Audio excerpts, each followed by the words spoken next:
Bien-aimés du Seigneur, nous vous saluons au nom de Jésus. Aujourd'hui, nous parlerons des survivances et des coutumes juives dans les ministères apollinaires sur le prisme de la mission de la femme. Dans ces cours bibliques, nous allons faire référence à la tradition et coutumes juives dans les enseignements de Paul.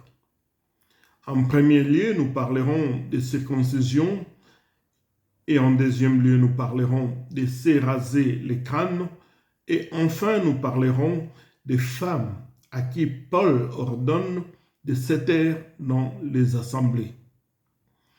Chacun devra sans doute se poser la question de savoir pourquoi l'homme de Damas, Paul, n'a jamais mentionné dans sa rhétorique un seul miracle accompli par Jésus-Christ. Dans tous les enseignements de Paul, nulle part il fait référence aux miracles accomplis par le Seigneur durant ces 3 ans et demi de ministère. Quant aux coutumes juives, le Seigneur lui-même s'opposa à maintes reprises à certains faits de la tradition juive. En ce qui concerne par exemple les ablutions dans les cas de se laver les mains avant de prendre les repas, Jésus-Christ n'observa guère cette pratique ancestrale et par l'occasion, il en profita de donner tout un enseignement sur cette thématique. Cela est relaté dans la version martienne au 7e chapitre, le verset 3, nous lisons « Or les pharisiens et tous les juifs ne mangent pas sans s'être lavés soigneusement les mains. » Et cela conformément à la tradition des anciens. Et quand ils reviennent de la place publique, ils ne mangent qu'après s'être purifiés. Ils ont encore beaucoup d'autres observances traditionnelles comme le lavage des coupes, les criches et des vases d'airain. Voilà que les pharisiens et scribes demandèrent à Jésus « Pourquoi tes disciples ne suivent-ils pas la tradition des anciens, mais prennent-ils les repas avec les mains impures ?» Jésus-Christ n'observa point non plus la tradition du repos des jours de sabbat. Il guérissait les malades pendant ces jours, vous vous rappelez. Aussi, il renversa les tables des monnaies dans les temples, alors que ces transactions représentaient même les pouvoirs économiques. Chers ministres de Dieu, les questionnements se portent sur l'attitude de Paul dans ses enseignements. Nulle part il ne fait mention d'un seul miracle accompli par le Seigneur pendant qu'il était avec ses disciples. Nous pouvons comprendre qu'à cette époque, Saul de Tarse était encore compté parmi les persécuteurs farouches de tous ceux qui étaient attachés à la sainte doctrine. Mais pour quelle raison n'a-t-il pas eu le temps de s'informer à ces propos? Il pouvait quand même s'informer auprès du premier disciple du cercle interne, Pierre, quand il fut reçu par celui-ci lors de son premier voyage à Jérusalem, juste après sa conversion sur les chemins de Damas. Dans les livres des Galates, nous lisons le premier chapitre, à partir du verset 18, 3 ans plus tard, donc c'est Paul qui parle, « J'ai monté à Jérusalem pour faire connaissance de Céphas. Je demeurai 15 jours chez lui.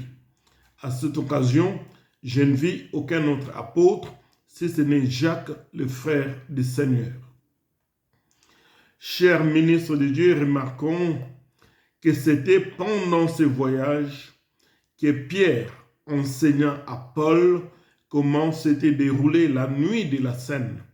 Pendant les derniers repas, comment Jésus-Christ prit du pain, les rompit et en donna à ses disciples, ainsi qu'il leur donna du vin, représentant le sang d'une nouvelle alliance.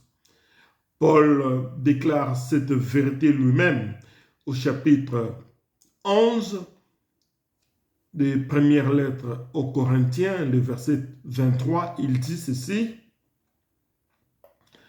Car j'ai reçu du Seigneur ce que je vous ai enseigné. c'est que le Seigneur Jésus, dans la nuit où il fut livré, prit du pain, après avoir rendu grâce, les rompit et dit, « Ceci est mon corps qui est rompu pour vous, faites ceci en mémoire de moi. » De même, après avoir soupé, il prit la coupe et dit, « Cette coupe est la nouvelle alliance en mon sang. Faites ceci en mémoire de moi toutes les fois que vous en boirez. » Remarquons dans cette rhétorique de l'apôtre Paul, il cite dans ses lettres les adages crétois. Il fait référence à la sagesse païenne. Cela est cité dans sa lettre à Tite au chapitre 1er à partir du 10e verset. Il dit, « Il y a en effet, surtout parmi les circoncis, beaucoup de gens rebelles, des vains discoureurs, des séducteurs, auxquels il faut fermer la bouche. Ils bouleversent des familles entières, enseignant pour un gain honteux ce qu'on ne doit pas enseigner. »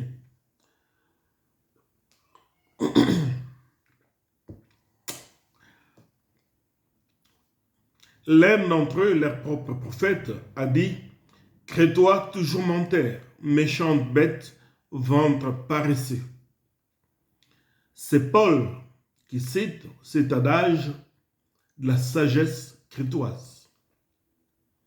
Ce témoignage est vrai.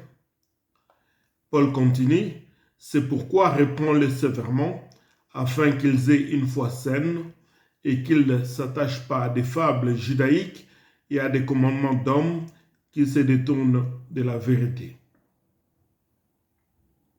Cela montre que Paul connaissait les choses qui se passaient dans les temps qui étaient les siens. Plus loin, Paul nous cite les noms des magiciens qui s'opposèrent à Moïse dans la cour de Pharaon en Égypte. Bien-aimé de Dieu, ce n'est pas par révélation que Paul donne ces noms, mais parce qu'il avait fait la lecture non seulement du Talmud juif, mais aussi ces noms sont répertoriés dans certains livres apocryphes tels que la pénitence de Jeunesse et de Jambres. C'est dans 2 Timothée, le chapitre 3, le verset 8, que nous trouvons ce récit de Paul. Il dit, « De même que Jeunesse et Jambres s'opposèrent à Moïse, de même ces hommes s'opposent à la vérité étant corrompus d'entendement, réprouvés en ce qui concerne la foi, mais ils ne feront pas de plus grands progrès, car leur folie sera manifeste pour tous, comme le fut celle de ces deux hommes. » Paul, cher ministre de Dieu, était un grand ami de la lecture. Il n'hésita pas à demander à Timothée de lui apporter des livres et des parchemins dans 2 Timothée, chapitre 4, le verset 13. Il dit, « Quand tu viendras, Timothée, apporte les manteaux que j'ai laissés à Troas chez Carpus, ainsi que les rouleaux et surtout les parchemins. » Paul devait donc posséder plusieurs livres dans sa bibliothèque. Il y a une chose cependant qu'il faut se rappeler, c'est que dans sa jeunesse, Paul avait été éduqué au pied de Gamaliel, un enseignant de la loi mosaïque estimé de tout le peuple selon Actes chapitre 5, le verset 34. Paul encourageait même Timothée à la lecture. Il lui dit dans 1 Timothée chapitre 4, le verset 13, « En attendant que je vienne, continue à t'appliquer à la lecture publique, car beaucoup de réunions chrétiennes étaient donc, dans beaucoup de réunions chrétiennes, la lecture avait une grande place, dont le peuple de Dieu avait l'habitude depuis Moïse. » Nous trouvons cette vérité dans Acte 13, le verset 15 qui dit, « Après la lecture de la loi et des prophètes, les chefs de la synagogue leur envoyèrent dire, « Hommes frères, si vous avez quelques exhortations à adresser au peuple, parlez. » le chapitre 15, le verset 21, on chérit ce qui est dit en déclarant, car depuis bien des générations, Moïse a dans chaque ville des gens qui les prêchent, puisqu'on les lit tous les jours de sabbat dans les synagogues. Parlons toujours des traditions juives. Voilà que par appréhension des attaques juives, Paul fait circoncire Timothée selon Actes chapitre 16. Paul se rendit ensuite à Derbe et à Lystre. Voici, il y avait un disciple nommé Timothée, fils d'une femme juive, fidèle et d'un père grec. Les frères de Lystre et d'Icône rendaient de lui un bon témoignage. Paul voulut amener Timothée avec lui. L'ayant pris, il les circoncis. Il les circoncis, en fait, à cause des Juifs qui étaient dans ce lieu-là, car tous savaient que son père était grec. Comment comprendre cet ajustement de Paul qui rentre dans des coutumes juives et qu'il applique dans la vie de Timothée? Alors que dans tous ces enseignements de Paul, il démontre que la circoncision n'a aucune importance. Non seulement il fait circoncire Timothée, mais en plus, Paul va se permettre de s'éraser la tête alors que nous sommes déjà dans la nouvelle alliance. Dans Actes 18, nous lisons, Paul resta encore longtemps à Corinthe. Ensuite, il prit congé des frères, s'embarqua pour la Syrie. Avec Priscille et Aquilas, après s'être fait raser la tête à Sancré, car il avait fait un vœu. Ils arrivèrent à Éphèse et Paul y laissa ses compagnons. Étant entré dans la synagogue, il s'entretint avec les Juifs. L'homme de Damas fait circoncire Timothée. L'homme de Damas se fait raser les crânes. Tout cela des coutumes juives que nous n'avons plus besoin dans la nouvelle alliance. Paul va se permettre d'observer ces rites de la tradition, mais quand il voit son aîné Pierre dans les ministères essayer de s'esquiver, de ne pas manger avec les non-juifs pour ne pas blesser les consciences des autres frères venus de Jérusalem, voilà, Paul va monter au créneau pour reprendre Pierre devant tous. Il est écrit dans Galates 2 à partir du verset 11, « Mais lorsque Céphas vint à Antioche, je lui résistai en face, parce qu'il était répréhensible. En effet, avant l'arrivée de quelques personnes envoyées par Jacques, il mangeait avec les païens. Et quand elles furent venues, il s'esquiva et s'étint à l'écart par crainte des circoncis. Avec lui, les autres Juifs usèrent aussi de la dissimulation, en sorte que Barnabas même fut entraîné par leur hypocrisie. Voyant qu'il ne marchait pas droit selon la vérité de l'Évangile, Paul dit à Céphas, en présence de tous, « Si toi qui es juif, tu vis à la manière des païens et non à la manière des juifs, pourquoi force-t-il les païens à judaïser ?» Voilà, chers ministres de Dieu, que le même Pierre que Paul avait traité auparavant des colonnes, il est repris devant tous à cause d'avoir flirté avec la position juive selon laquelle juifs et païens ne peuvent manger ensemble, selon Galates chapitre 2. Paul dit à ses propos, « Ayant reconnu la grâce qui m'avait été accordée, Jacques, Céphas et Jean, les disciples du cercle interne, qui sont regardés comme des colonnes, me donnèrent à moi et à Barnabas la main d'association. » Ils donnèrent la main d'association à Paul et à Barnabas. Mais ce qui est important, c'est qu'il les appelle les colonnes, considérées comme les colonnes. Quelqu'un qu'on considère comme les colonnes, avons-nous le droit de les répondre en public? Point d'interrogation.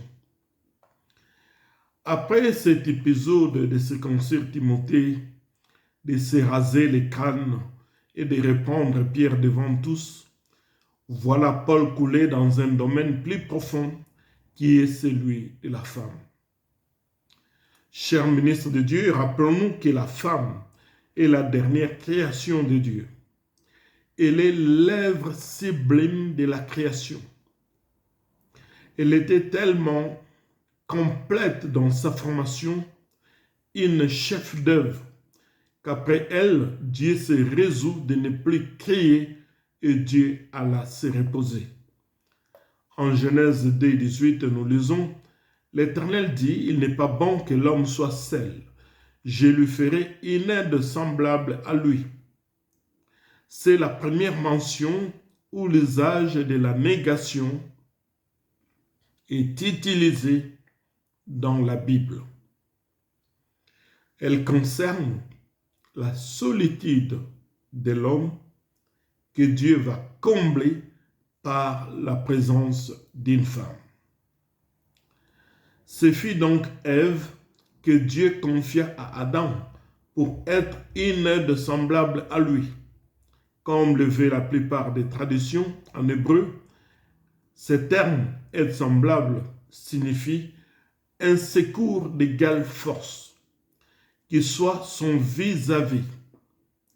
Dieu montre par là qu'il n'y a aucune notion d'infériorité, de subordination ou de servitude, mais que la femme est de force égale à côté de l'homme. Il les a créés égaux. C'est important de le souligner et ne l'oublions jamais. Mais les coutumes juives, rappelez-vous, dans d'autres leçons, quand nous avons parlé des synagogues, l'homme avait pour mission d'apprendre aux enfants la Torah et la femme s'occupait de leur apprendre à réciter les prières. Paul va se baser sur cette tradition juive pour faire taire toutes les femmes dans l'assemblée, se contredisant lui-même. Il se contredit, pourquoi? Parce qu'il dit aux femmes de se taire, mais dans Romains chapitre 11, Paul reconnaît une femme ainsi que son mari au titre d'apôtre. Il est écrit dans Romains 11, 7, « Saluez Andronicus et Junias, mes parents et mes compagnons de captivité.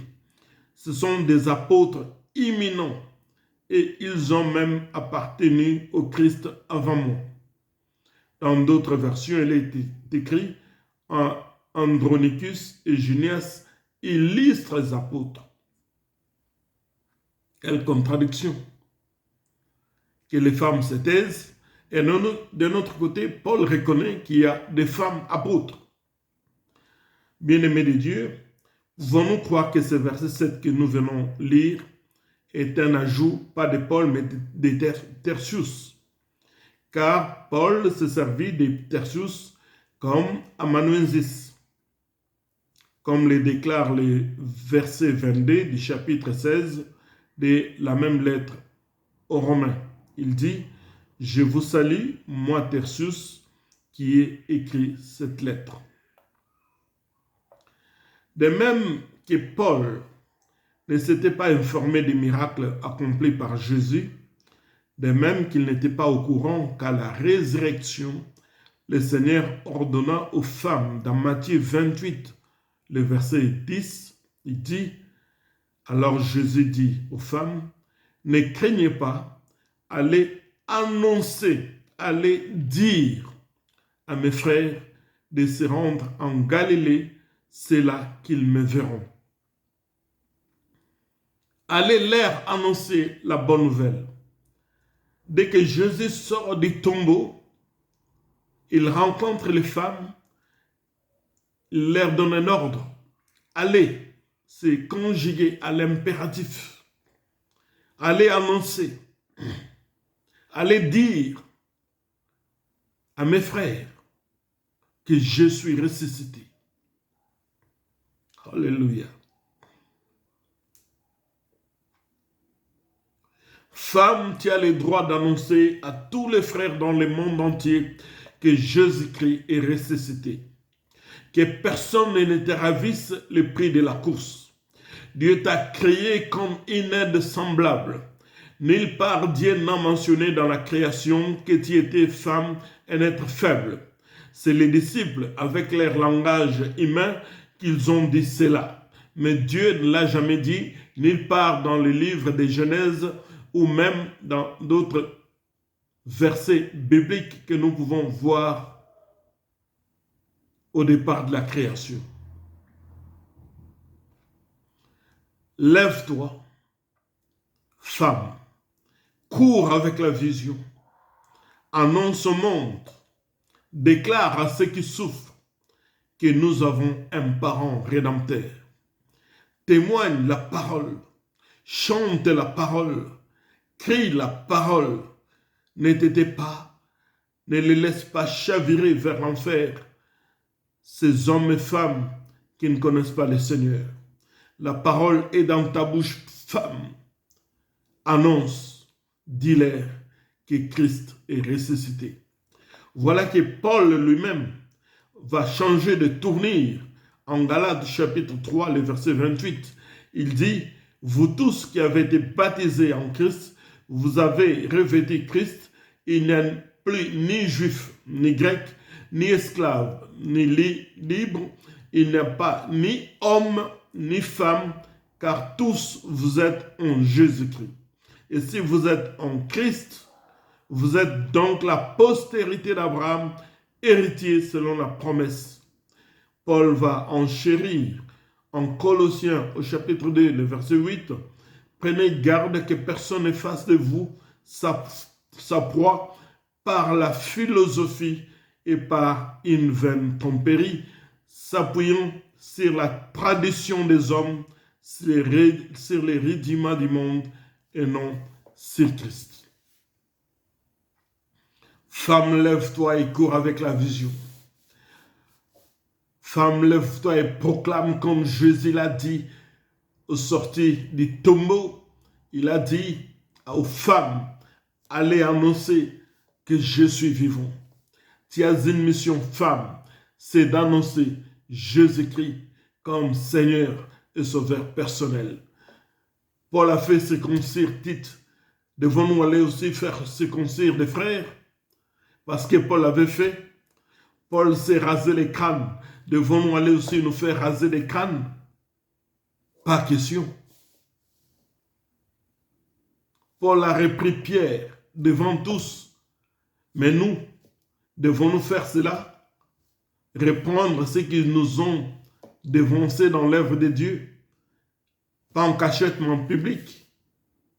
Quel exemple donnerons-nous à la génération future? Bien-aimé de Dieu, femme, tu es appelé. Tu sais maintenant que tu peux annoncer la bonne nouvelle, c'est que Jésus-Christ est ressuscité. Je vous présente mes livres. Le premier, c'est Ujana, les filles des ruelles de Kin Malebo. Là, je parle des filles de 12 ans, 10 ans, qui font la prostitution dans les rues de Kinshasa. Et je demande, je prie que Dieu nous donne les moyens pour soutenir ces jeunes enfants, de leur sortir de la précarité. C'est un livre recommandable. Vous pouvez le trouver sur Google en tapant Andy Wati Kazima. Et vous verrez les titres ici et vous pouvez les commander. J'ai les livres, parmi mes 15 livres, ici il y en a Paradigme de vie communautaire. Ici j'explique que des générations de personnes différentes peuvent vivre ensemble, tel que le Seigneur Jésus a dit à Jean de prendre Marie, qui était d'une autre génération, et de vivre, de la prendre chez lui et prendre soin d'elle. Ici, Ali Boumier, vous vous dites pourquoi Ali Boumier? Mais en fait, il s'agit de pourquoi Foreman a perdu la bataille. En ce jour-là, c'est un livre qui va vous donner des clés de délivrance. Parce que ces jours-là, Foreman ne savait pas que la fille sur qui il avait donné sa veste à l'hôtel intercontinental, c'était la même fille, petite fille, qui a été amenée encelée par son père et qui, arrivée là-bas, avait crié « Ali Boumier ». La fille était l'auteur de ces cris et je les démontre dans ce livre en disant « Nous, en tant qu'enfants de Dieu, dans la délivrance, vous savez, si vous déposez vos armes dans les mains de l'ennemi, eh bien, vous serez perdant. » Crime par le fer du sang. Dans ce livre, un jour, Jésus-Christ sera devant Dieu. Il lui dira, pourquoi tu me reviens avec des blessures? C'est écrit dans Sophonie. Je t'ai envoyé et tu reviens avec des blessures sur la tête, pieds, aux mains. Et Jésus-Christ dira, c'est dans la maison de mes frères que j'ai eu ces blessures. Chacun de nous, nous avons été blessés, maltraités souvent, que par ceux qui sont de notre famille, ceux qui sont proches de nous, ceux qui nous entourent à l'église. C'est un livre recommandable. Dans celui-ci, je parle des larmes patriotiques de Lumumba au dernier cri de Mobutu qui a dit « Après moi, c'est le déluge ». Je donne les clés et gloire à Dieu. Le livre est sorti dans lequel j'ai demandé que le pays soit présenté à Dieu et le président Félix l'avait fait 6 mois plus tard quand il est monté au trône.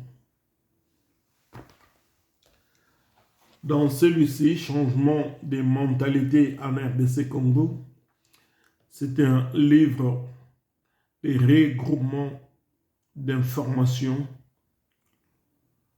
un livre pas seulement pour les Congolais, mais pour tout Africain, tout pays qui a été colonisé. Nous avons été aliénés dans la colonisation. Il y a beaucoup d'idées auxquelles nous devons nous en défaire. Il y en a encore d'autres, je les présenterai dans la prochaine leçon. Que Dieu vous bénisse. Je clôturerai en disant, il y a des survivances, des traditions juives dans les enseignements de Paul. Nous qui sommes dans la Nouvelle Alliance, on n'est pas tenus à ces survivances de faire circoncire quelqu'un, de se raser le crâne ou autre chose. Ou même, pour les femmes, c'est Jésus-Christ lui-même, après sa résurrection, qui a dit « Allez annoncer à mes frères. Allez annoncer. » Le Seigneur dit une parole et des messagers de la bonne nouvelle sont en grand nombre. Que Dieu vous bénisse. À la prochaine. Merci.